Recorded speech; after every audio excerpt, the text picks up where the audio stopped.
работя за АББ от началото на юли месец 2009 година. Работя от 6 години в АББ. Работя като качествен контрол. Ръководя 200 работника. Всеки ден има нещо ново, което може да те завладее, нещо ново, което да научиш. Може да бъде забавно също време, докато работиш. В момента съм ръководител на производствено звено за производство на електроапаратура ниско напрежение.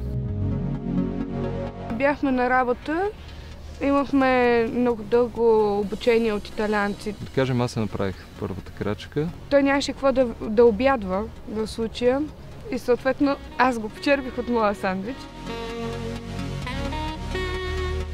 Това място ми е дало семейството ми. Тук се запознах с мъжа ми, с него имаме детенце на 4 години.